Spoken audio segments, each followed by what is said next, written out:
안녕하세요 여러분, 성공합시다. 항상 공동체에 보면 분란을 일으키는 사람들이 있죠. 그런 사람들에 대해서 우리는 어떻게 해야 되는지 바울이 굉장히 잘 가르쳐주고 있는데요. 한번 들어가서 보도록 할게요. 1절, 내가 다시는 너희에게 근심 중에 나아가지 아니하기로 스스로 결심하였노니. 자, 지금 상황은요, 바울이 계속 말을 바꾼다고 신뢰할 수 없는 사람이다. 더 나아가서는 가짜 사도다, 이런 소문이 있었고 오해를 받고 있었어요. 특별히 여행 계획을 바꾼 거에 대해서 공격을 했거든요. 바울은 지금 여행 계획을 바꾸게 된 진심을 설명하고 있어요. 그것은 바로 그들을 아끼는 마음이었다는 거죠. 다시 오겠다는 말대로 다시 가가지고 정말 엄하게 혼내고 또 막 단칼에 정리하고 이러지 않은 거는 그 분란을 일으킨 사람들조차도 그리스도께 돌아오게 하기 위한 의도적인 기다림이었다는 거예요. 자, 2절. 내가 너희를 근심하게 한다면 내가 근심하게 한 자 밖에 나를 기쁘게 할 자가 누구냐? 내가 이같이 쓴 것은 내가 갈 때에 마땅히 나를 기쁘게 할 자로부터 도리어 근심을 얻을까 염려하며 또 너희 모두에 대한 나의 기쁨이 너희 모두의 기쁨인 줄 확신함이로다. 내가 마음에 큰 눌림과 걱정이 있어 많은 눈물로 너희에게 썼노니 이는 너희로 근심하게 하려 한 것이 아니요 오직 내가 너희를 향하여 넘치는 사랑이 있음을 너희로 알게 하려 함이라. 굉장히 말이 어려운데요. 아주 쉽게 설명을 하자면 바울은 가는 대신 눈물로 쓴 소위 눈물의 편지를 보냈잖아요.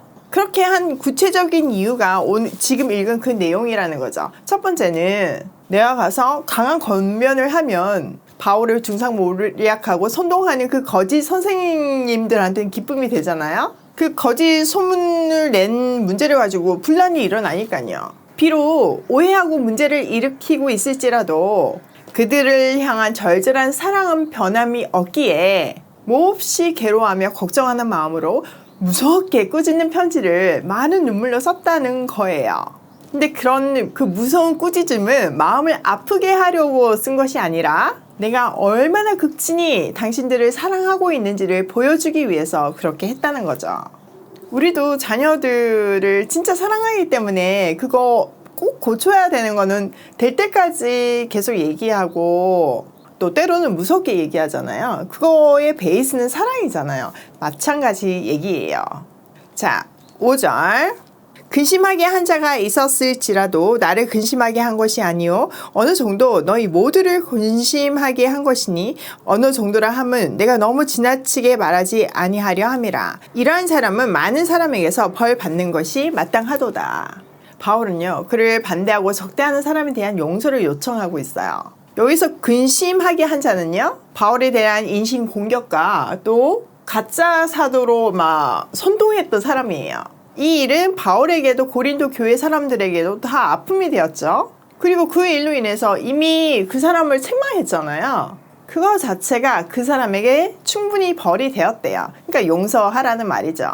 자, 7절. 그런즉 너희는 차라리 그를 용서하고 위로할 것이니 그가 너무 많은 근심에 잠길까 두려워하노라. 그러므로 너희를 권하노니 사랑을 그들에게 나타내라. 이미 책망을 충분히 했고 그것으로 그들에게는 충분한 벌이 되었으니까 이제는 그들을 용서하고 사랑해 주라고 위로해 주라고 말하고 있어요.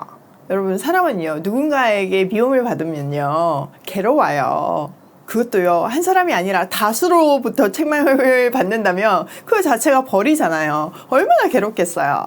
그로 인해서 그 사람이 지나친 슬픔에 눌려서 만약 공동체를 떠나게 된다면 그거는 그리스도의 방법이 아니에요. 그렇게 되지 않도록 이제 그 사람에게 사랑을 보임으로 용서하라는 거죠. 그런데요, 이 용서는요, 그냥 용서가 아니라 회개를 전제한 용서예요.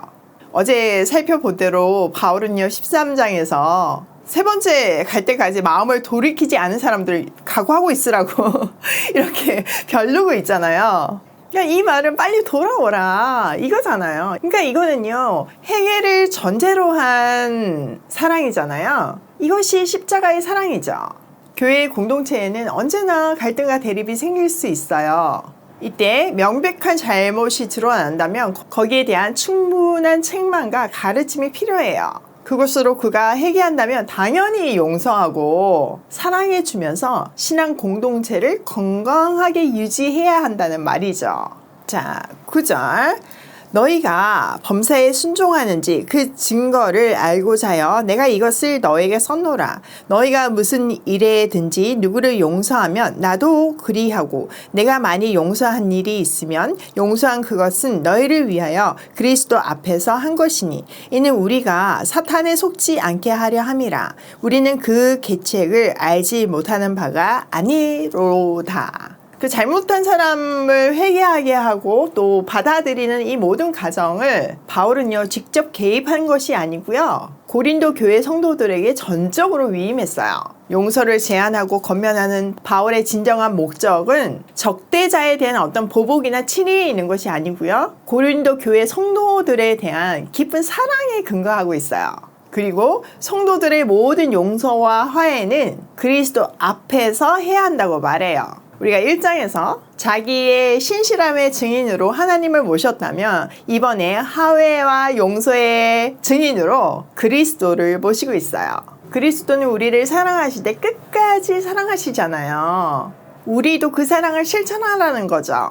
또 이 일은요, 사탄에게 속지 않게 하려 함이었어요. 사탄의 특기 전략이 뭐예요? 분열이잖아요. 그 전략에 넘어가지 말고 사랑으로 품으라는 거죠. 우리는요, 항상 사탄이 분열을 기뻐하고 또 전략으로 쓰고 제일 싫어하는 것이 용서와 사랑과 화해라는 것을 알고 사탄을 이겨야 해요. 사랑으로 오랜 기다림을 통한 한 영혼의 구원과 성숙은 정말 말로 표현할 수 없는 기쁨이죠.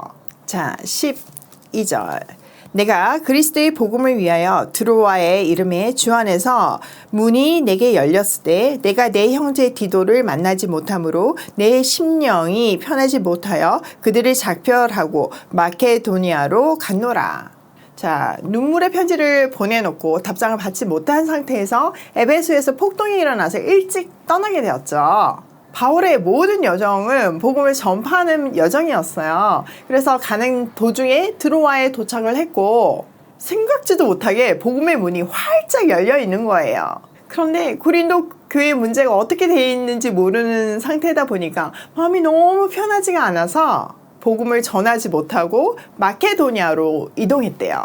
바울의 이런 인간적인 모습을 통해서 연약한 우리가 참 위로를 받는 것 같아요. 바울도 이런 때가 있었으니까 우리가 이런다는 거 너무나 당연한 거예요.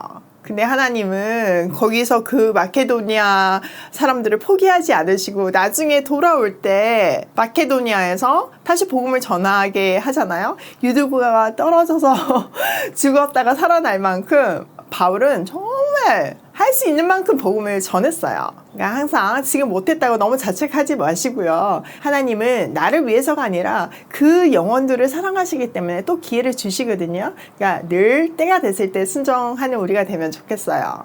자, 14절.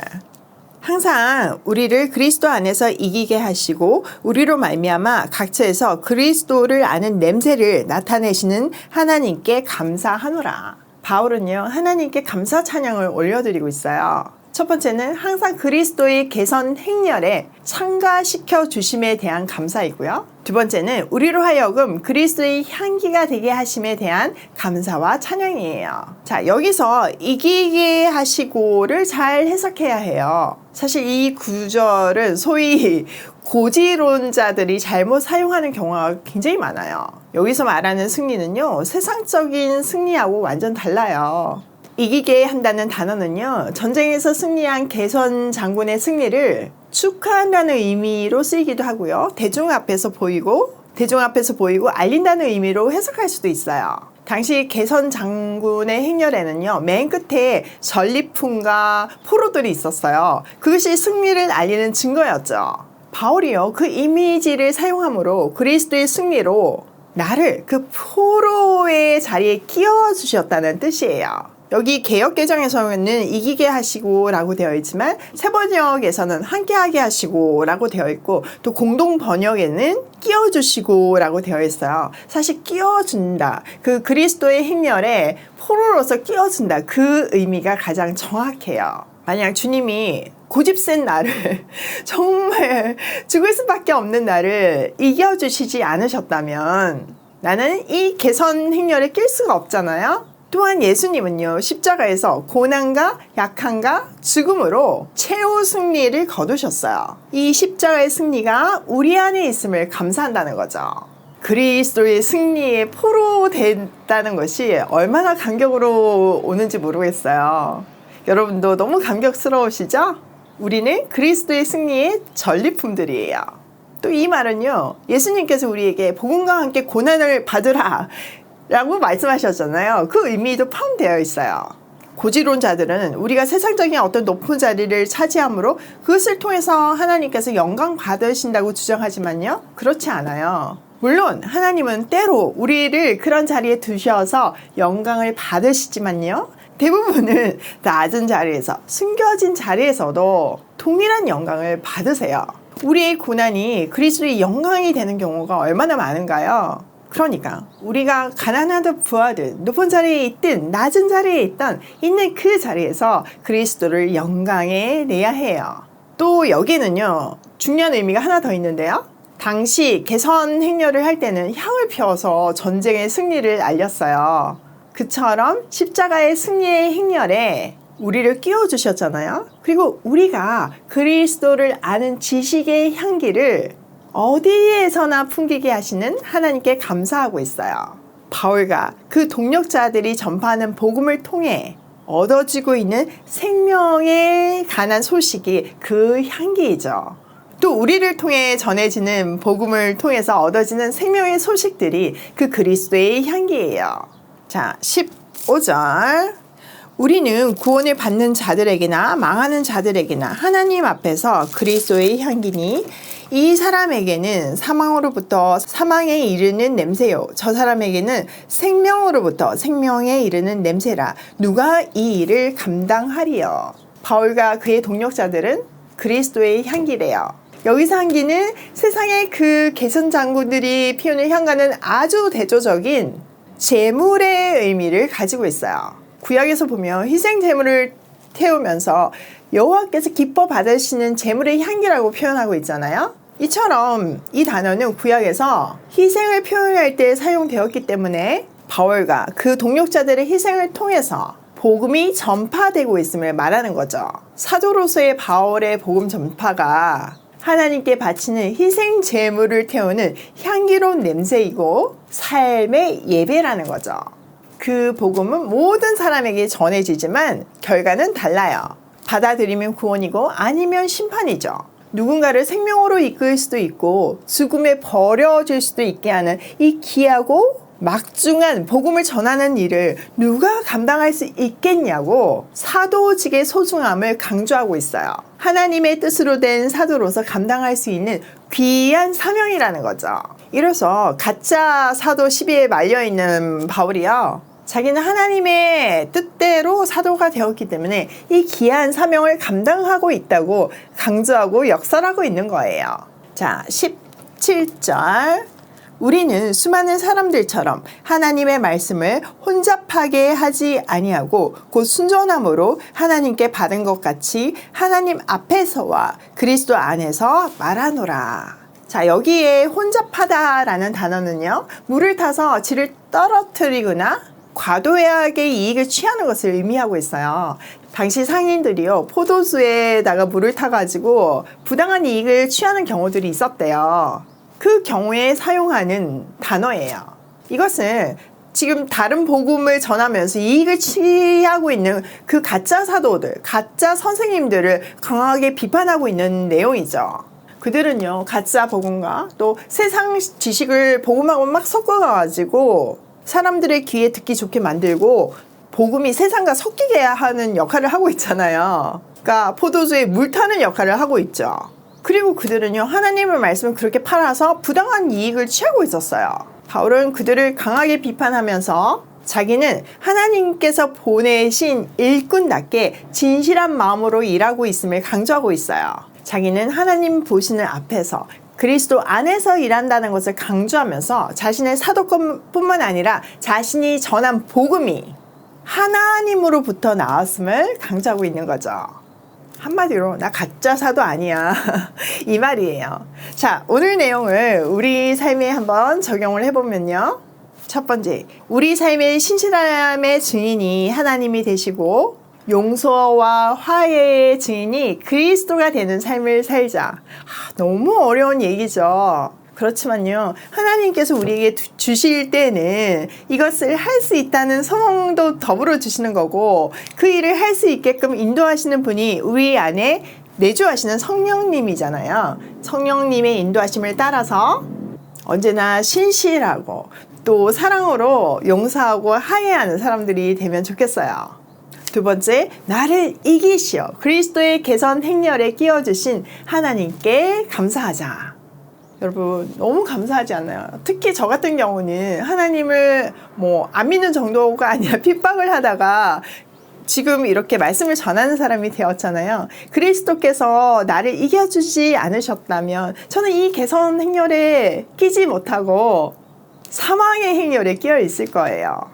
이 그리스도의 포로됨이 얼마나 감격스러운지 정말 이 감격을 평생 누리며 또 그 감격을 전하는 삶을 살고 싶어요. 세 번째, 그리스도의 향기를 풍기는 인생을 살자. 우리가 복음을 전하는 거, 또 우리가 말씀을 삶에서 살아내는 거, 이 모든 것들이 그리스도를 증거하는 향기예요. 그리스도의 승리를 알리는 향기예요. 그리스도의 향기. 생각만 해도 너무 행복하잖아요. 꼭 우리 매일매일이 그리스도의 향기가 되었으면 좋겠어요. 오늘도 그리스도의 승리의 개선 행렬에서 그리스도의 향기를 뿜으며 고고싱해요.